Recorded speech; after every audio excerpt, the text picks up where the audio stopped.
जय भीम दोस्तों, स्वागत है आपका आपके इस YouTube चैनल में जिसका नाम है बुद्धादि स्कूल ऑफ नॉलेज।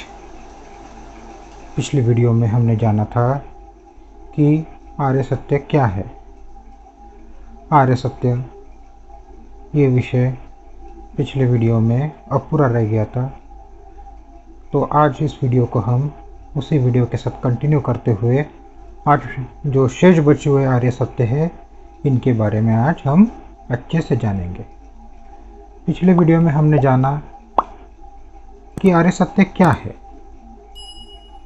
किसी भी बुद्ध की बोधि क्या होती है, किस पर आधारित होती है। तो हमने इस सवाल का जो जवाब पाया वो है सत्य पर। ऐसा सत्य जिसे कोई बदल नहीं सकता, जिसे कोई काट नहीं सकता, उस सत्य को आर्य सत्य कहा गया है। जो सत्य ध्रुव है, शाश्वत है, नित्य है, तेजस्वी तारे के समान हर समय चमकता रहता है, ऐसा सत्य है जिसे इस दुनिया में, इस दुनिया के बाहर कोई भी व्यक्ति या अव्यक्ति इसको काट नहीं सकता, इसको बदल नहीं सकता। उसे हम आर्य सत्य कहते हैं। इसीलिए वो आर्य सत्य है, वरना सत्य होता। हम जानते हैं दिन भर में हम कितने सत्य जानते हैं, पर वो सिर्फ हमारे लिए सत्य है। जिसने वो देखा है, जिसने वो सुना है, वो उस व्यक्ति के लिए सत्य है, अन्यथा दूसरों के लिए वो एक कल्पना ही है। वो उसे सत्य नहीं मान सकता है, और माने भी कैसे? ना उसने देखा, ना उसने सुना, तो उसे वो सत्य कैसे माने? हम तो देखी दिखाई बातों को ही सत्य मानते हैं, सुनी सुनाई बातों को ही सत्य मानते हैं। तो उसे हम सत्य माने कैसे? और माने तो माने क्यों? पर आर्य सत्य के बारे में ऐसा नहीं होता। आर्य सत्य इस भूतल पर जितने जीव हैं, छोटे से छोटा, नन्हे से नन्हा जीव या फिर विशालकाय जीव, उन सब पर समानता से लागू गिरने वाला जो सत्य है वो आर्य सत्य है। इसका हर व्यक्ति अनुभव करता है, हर प्राणी अनुभव करता है, इसे हर कोई जानता है, इसे हर कोई देखता है, इसीलिए वो आर्य सत्य है। इसलिए बुद्ध की जो बोधि होती है, बुद्ध की जो खोज होती है, जो व्यक्ति बुद्ध बनते हैं उनकी जो खोज होती है वो ये सत्य ही होती है। सत्य की खोज में ही कोई व्यक्ति बुद्ध बनता है। तो आर्य सत्य क्या है? दुख। संसार में दुख है। दूसरा आर्य सत्य दुख का कारण है, यानी प्रत्येक दुख का कोई ना कोई कारण है। तीसरा आर्य सत्य दुख का निरोध है, दुख से दूर हुआ जा सकता है। और चौथा आर्य सत्य दुख से दूर होने का मार्ग है, दुख निवारण का मार्ग है। पहली वीडियो में हमने जाना कि दुख क्या है और दुख के कारण क्या क्या है। अभी तक जिन किन्हों ने वो वीडियो नहीं देखा होगा तो ऊपर दी गई जो आई बटन है वहाँ पे क्लिक करके आपको वो वीडियो मिल जाएगा। फिर भी ये जो शेष बचे हुए जो आर्य सत्य है, दुख निरोध और दुख निरोध गामिनी प्रतिपदा, यानी दुख का निरोध हो सकता है और दुख निरोध का मार्ग है, ये जानने से पहले हम जो पिछला वीडियो है उसको थोड़ा सा रिवाइज करते हैं। पिछले जो विषय में हम पिछली बार में जो हमने सीखा था उस विषय को रिवाइज करते हैं। उसके लिए पूरा का पूरा वीडियो रिवाइज करने की गरज नहीं है, ज़रूरत नहीं है। इसीलिए हम सिर्फ आज पठित समुत्पाद सूत्र का पठन करेंगे। 1-2-5 मिनट में सब कुछ हो जाएगा, क्लियर हो जाएगा। तो इसलिए पठित समुत्पाद सूत्र का हम आज पठन करेंगे। यानी हमारे ध्यान में आ जाएगा कि दुख किन कारणों से है और दुख का निरोध कैसे हो सकता है। तो जानिएंगे मेरे साथ। जिनको आता है वो मन में ही बोलेंगे, जिनको नहीं आता है वो सुनेंगे, सुनकर जानने का प्रयत्न करेंगे, प्रयास करेंगे।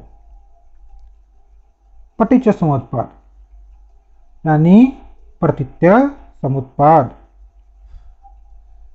अविद्या पच्चय संखारा, संखार पच्चय विज्ञान, विज्ञान पच्चय नाम रूप पच्चय षडायतन, षडायतन पच्चय फस्सो, फस्स पच्चय तन्हा, तन्हा पच्चय वेदना, वेदना पच्चय उपादान, उपादान पच्चय भव, भव पच्चय जाति, जाति पच्चय जरा मरण, जाति पच्चय जरा मरण, शोक परिदेव दुख मदो मनुष्य पासाय संभवन्ति एवमेत, एवमेतस्य केवलस्य दुख खंडस्य समुदयो होति।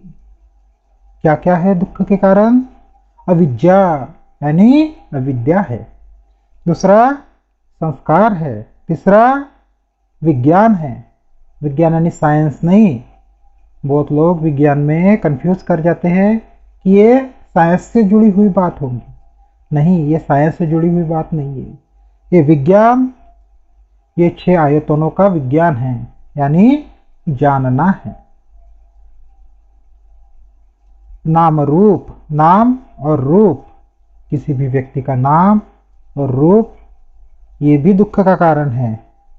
6 आयतन, फिर स्पर्श, वेदना, सुखद वेदना हो, दुखद वेदना हो या असुखद दुखद वेदना हो, दुखों का कारण ही है।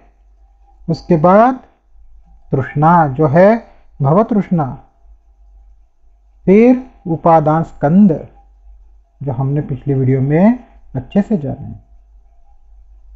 फिर जाति यानी जन्म, जरा यानी वृद्धावस्था और मरण, मरण यानी मृत्यु की अवस्था। ये दुख के कारण है। शोक परिदेव दुख दो मनुष्य पास। शोकाकुल रहना, दुख में रहना, ये दुख का कारण है। दो मनुष्यपना जो है, जो मनुष्य के प्रति हमारे मन में भावना है, हिंसा की जो भावना है, गलत जो भावना है, वो भावना दुख का कारण है। क्योंकि भावना हमारे मन में उत्पन्न हुई ना, तो सबसे पहले हमें को दुखी किया। भावना मन में उत्पन्न हुई ना, तो पहले हम दुखी हुए, फिर दूसरों को दुखी किए। तो कितना दुख है, कितना दुख है, यही तो हम ध्यान में नहीं रखते हैं। जो मिला उसके साथ बैर से रह रहे हैं, अच्छे से बात नहीं कर रहे हैं, झगड़े कर रहे हैं। क्यों कर रहे हैं? क्योंकि हमको दुख हो रहा है, और ये करने से हमको और ज्यादा दुख हो रहा है। इसीलिए ये दुख के कारण है। एवमेतस्य केवलस्य दुख समुदय होती, यानी दुख इनसे समुदय होता है, दुख का समुदय होता है। दुख ही दुख यहां से पैदा होता है। तो फिर हमारा मुख्य विषय आज का तीसरा कारण, तीसरा आर्य सत्य, दुख का निरोध है। दुख का निरोध किया जा सकता है, दुख निरोध हो सकता है। हम दुख से बाहर आ सकते हैं। कैसे आ सकते हैं? उसी के नीचे दिए हुए हैं। अविद्यात्व असेव विराग विरोधा निरोधा संखार निरोधा, संखार निरोधा विज्ञान निरोधो, विज्ञान निरोधा नाम रूप निरोधो, नाम रूप निरोधा षडायतन निरोधो, षडायतन निरोधा फस्स निरोधो, फस्स निरोधा वेदना निरोधो, वेदना निरोधा तन्हा निरोधो, तन्हा निरोधा उपादान निरोधो, उपादान निरोधा भव निरोधो, भव निरोधा जाति निरोधो, जाति निरोधा जरा मरण शोक परिदेव दुख दो मनुष्य पाशा ये निरुज्झन्ति एवमे तस्य केवलस्य दुख खंडस्य निरोध होती थी। कैसे? अविद्या का निरोध करें, अविद्या से बाहर गिरे, अविद्या हमसे दूर हो जाए, दुख दूर हो जाएगा। सीधी सी बात है। जो दुख के कारण है हम उसका निरोध करें तो दुख दूर हो जाएंगे। अविद्या निरोधो, संखार निरोधो, अविद्या निरोधो, संखार निरोधो। इन जो संस्कार है, जो हमने जन्मों जन्मों से बांध रखे हुए संस्कार है, दुख के संस्कार, राग के संस्कार, द्वेष के संस्कार और ना जाने कितने लोगों से बैर के संस्कार, कटुता के संस्कार जो बांध रखे हैं, वो मुक्त हो जाए तो दुख मुक्त हो सकते हैं, दुख दूर हो जाएगा। तो संस्कार निरोधा, विज्ञान निरोध। अब आप कहेंगे विज्ञान तो मतलब जानना है, विज्ञान तो मतलब जानना है, तो हम जानना छोड़ दे? नहीं, जानना नहीं छोड़ सकते, ये मनुष्य स्वभाव नहीं हो सकता। जानना तो पड़ेगा, पर जो हम हर चीज में जानते थे, हर चीज में दुख देखते थे, वो अभी कम हो जाएंगे, वो अभी कम हो जाएगा। थोड़ा थोड़ा थोड़ा थोड़ा कम होते होते दूर हो जाएंगे, हम अच्छा जानने लगेंगे। फिर नाम रूप निरोध, नाम और रूप के प्रति जो आसक्ति हमने पाल रखी है कि मैं देखने में इतना सुंदर हूँ, मैं इतना ऊंचा हूँ, मैं इतना अच्छा दिखता हूँ या दिखती हूँ, ऐसा करने से ऐसा हो जाएगा, मेरा नाम इतना सुंदर है, इसकी हम आसक्ति कर रखते हैं। आसक्ति ही आसक्ति कर रहे हैं, आसक्ति ही आसक्ति कर रहे हैं। फिर वृद्धावस्था में क्या? दांत गिरने लग जाते हैं, ये जो मांस है पूरा लटकने लग जाता है, चेहरे पे झुर्रियां आ जाती है, बाल झड़ जाते हैं, गंजा होने लगते हैं। तो उस वक्त कौन से नाम पे आसक्ति करे, कौन से रूप पे आसक्ति करे? ये हमने अभी से जान लिया तो दुख का निरोध हो सकता है। एक उदाहरण समझिए। एक बहुत सुंदर स्त्री है, इतनी सुंदर है कि देखते ही मन मोहित हो जाए, तो उसे उसके रूप के प्रति कितनी आसक्ति होगी कि लोग मुझे देख देख के आसक्त हो रहे हैं, मुंह में गिर रहे हैं, मैं कितनी सुंदर हूं। यानी उसे उसके रूप के प्रति कितनी आसक्ति। और वो अपने चेहरे की देखभाल करती है, खुद की देखभाल करती है। एक आध दिन चेहरे पे तिल आ गया और वो दिखने में बहुत ही ज्यादा विचित्र दिख रहा है, लोगों ने उसके तरफ देखना बंद कर दिया, तो उसके मन में कितना दुख है।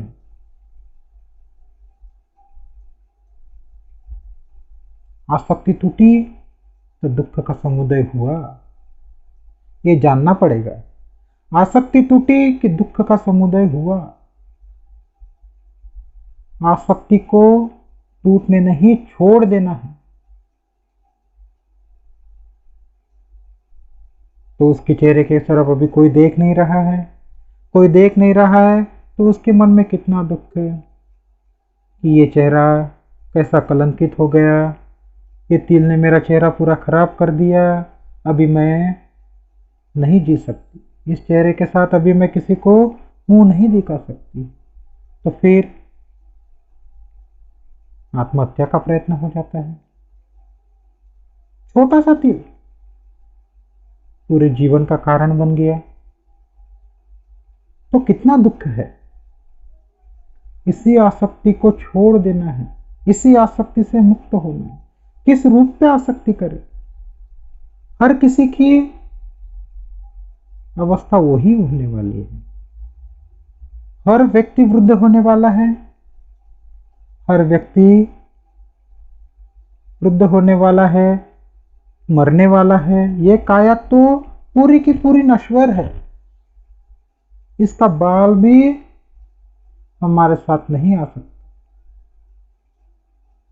तो ये पूरी की पूरी काया नश्वर है, तो हम इस रूप पे आसक्ति कर बैठे हैं, तो कितनी गलत बात हो गई, कितनी दुख की बात हो गई। और भगवान बुद्ध तो कहते हैं हमें दुख का निरोध करना है। निरोध करना है तो ये रूप के प्रति जो आसक्ति हमने पाल रखी है, इसका निरोध करना बहुत महत्वपूर्ण है। जब तक निरोध नहीं होगा, आसक्ति बनी रहेंगी, दुख का कारण होता रहेगा। वैसे ही नाम के प्रति, अब यहां पे जो नाम लिया है वो हमारे जैसे लोगों का नाम नहीं है। यहाँ पे पुरुष को पुरुष का नाम दिया है, स्त्री को स्त्री का नाम दिया है, हाथी को हाथी का नाम दिया है, कछुए को कछुए का नाम दिया है। ये नाम का लिए, पर हम हमारे प्रति लेते हैं, ये मनुष्य के प्रति लेते हैं।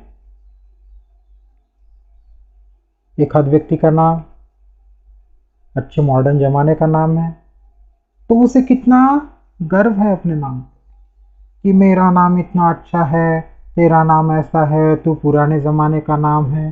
सामने वाला दुखी हो जाता है। पर ये व्यक्ति वो समझ नहीं पाता है कि आज तेरा नाम मॉडर्न जमाने का है, तो कल का जमाना और बदलने वाला है, और अच्छे नाम वाले लोग आएंगे। उस वक्त हमारी क्या अवस्था होगी। और ये नाम भी हम जब तक जीवित है तब तक ही हमारे साथ है। जिस दिन ये देह त्याग हुआ कि नाम गया, यह देह त्याग हुआ कि नाम गया, नाम मिट गया, फिर नाम नहीं रहते। तो ये हमारे साथ तो नहीं आ सकता, इसके प्रति हम आसक्ति बांधे बैठे हैं। कितनी दुख की बात है। खुद को दुखी ही दुखी बनाए जा रहे हैं। तो इसीलिए भगवान बुद्ध कहते हैं कि नाम और रूप, इसकी आसक्ति छोड़ो, इसका निरोध करो, दुख से मुक्त हो जाओगे। फिर षडायतन निरोध, 6 आयतनों का निरोध करना। 6 आयतन हमने जाने हैं, आँख है, जीभ है, त्वचा है, कान है, नाक है, और 6वां आयतन है मन। अब इनका निरोध कैसे करें? इनसे तो हमें जानना ही जानना है। जानना है ठीक है, पर आसक्ति ना हो जाए। किसी भी वस्तु से, किसी भी सुगंध से, किसी भी टेस्ट से आसक्ति ना हो जाए। आसक्ति हुई तो फिर दुख आ जाएगा। इसीलिए षडायतन निरोधो। फिर है स्पर्श निरोध।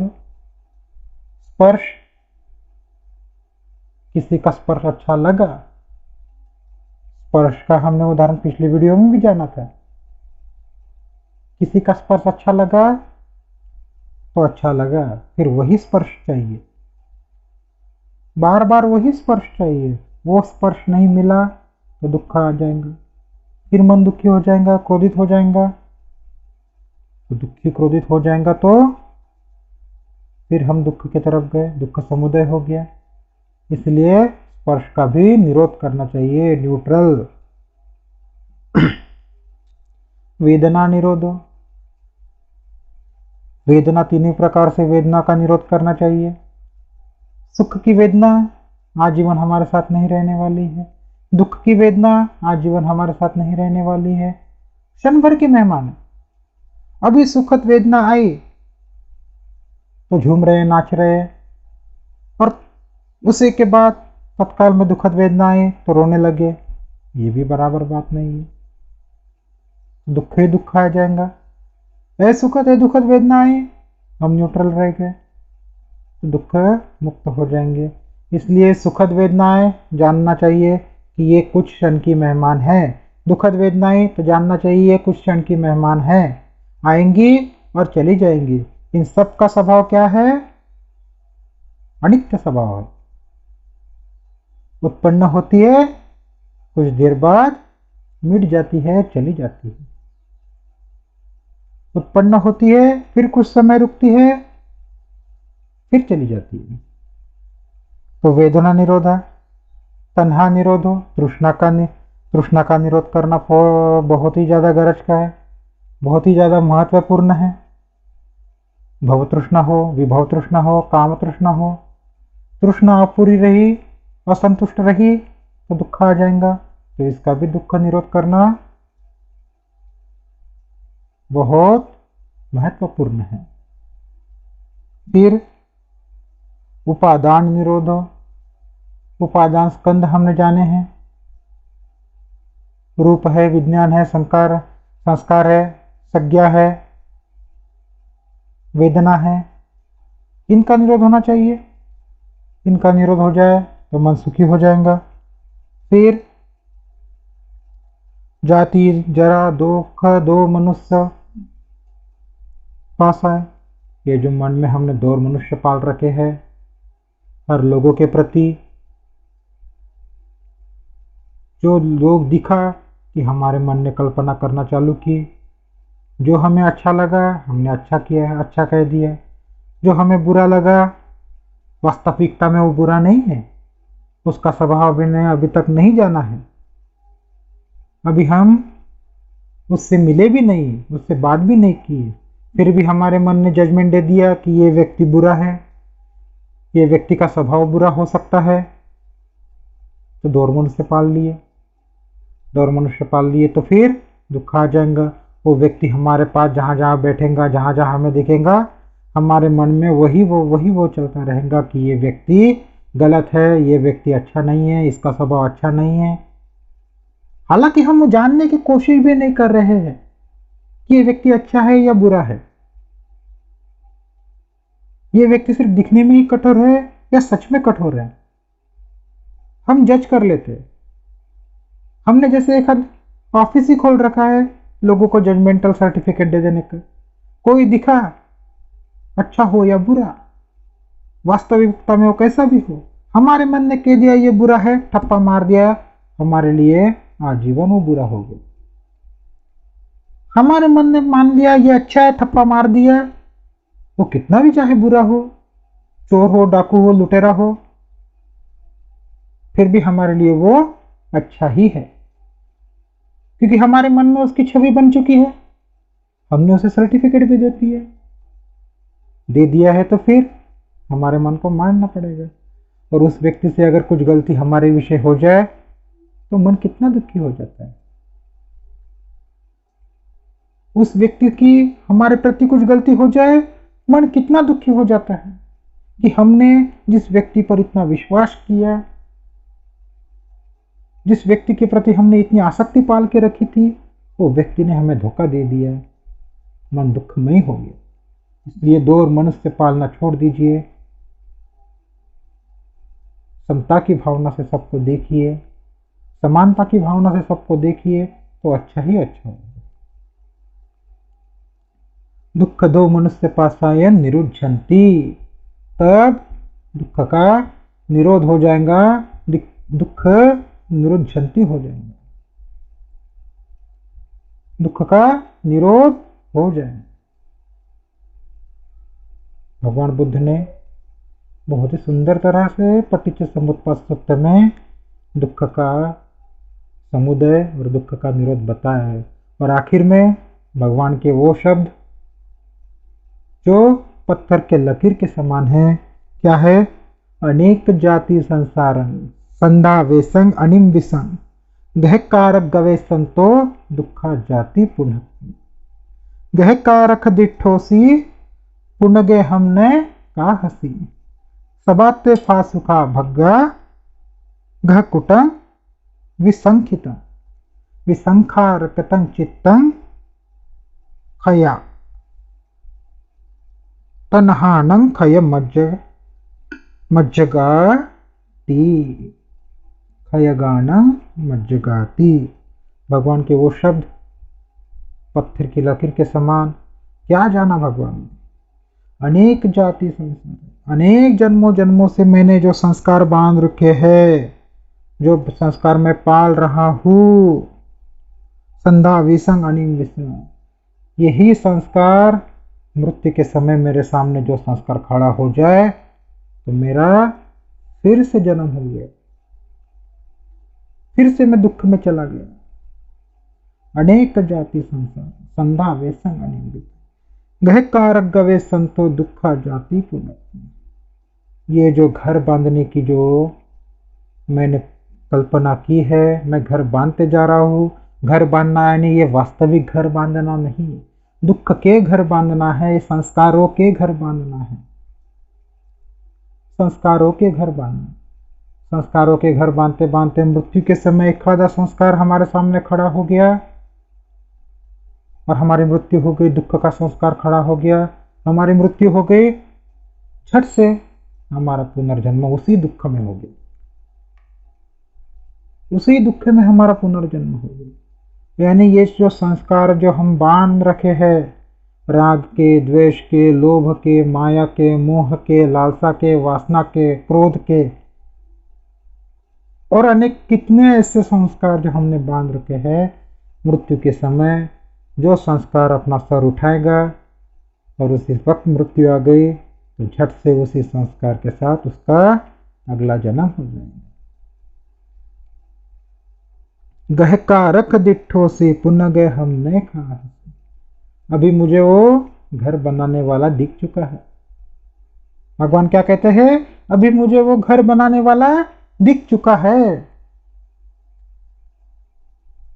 अभी वो फिर से मेरा घर नहीं बना सकता, फिर से मेरा घर वो बना ही नहीं सकता। क्यों नहीं बना सकता? ये भी तो जानना महत्वक है। सबाते फासुका भग्गा संकुटं विसंखितं, जो घर बनाने के लिए जो सामान लगता है वो सामान को मैंने जला दिया है, उसको नष्ट कर दिया है, अभी वो घर नहीं बना सकता। उसको जला दिया है, उसको नष्ट कर दिया है, सबाते फासुका, अभी वो घर नहीं बना सकता। यानी मैंने वो मन में जो कोई संस्कार है उस सबको नष्ट कर दिया है। अभी पुराने संस्कार सब चले गए, पुराने संस्कार अब नहीं रहे, नए संस्कार अब मैं नहीं बना रहा हूँ, मेरा मन न्यूट्रल हो गया। अभी मैं फिर से इस भूतल पर जन्म नहीं ले सकता, इस भूतल पर फिर से मैं जन्म नहीं ले सकता। विसंखारगतं चित्तं तन्हानं खयमज्जगाति।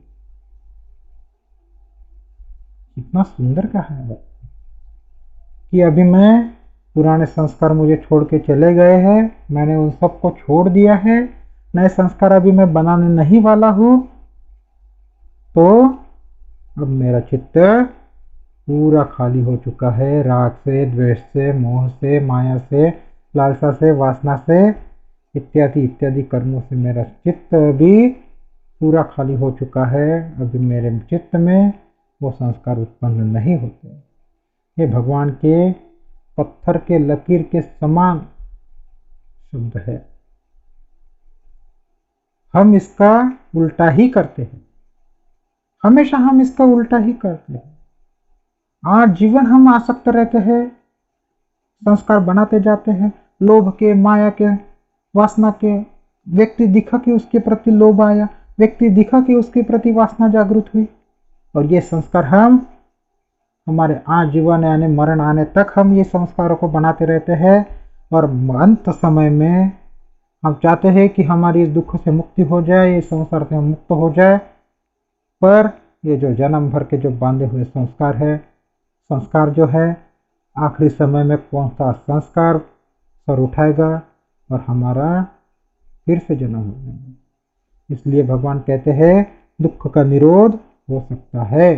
तीसरा आर्य सत्य है, दुख का निरोध हो सकता है।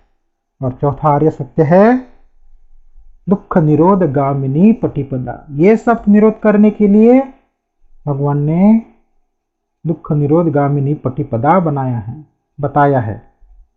बनाया नहीं, बताया है। दुख निरोध का मार्ग बताया। क्या मार्ग है? आर्य अष्टांगिक मार्ग। फिर से आर्य शब्द आया। आर्य शब्द का अर्थ हमने देखा है, आर्य उसी को कहा जाता है जो नित्य है, शाश्वत है, ध्रुव है, जिसको कोई मिटा नहीं सकता, जिसकी कोई काट नहीं सकता,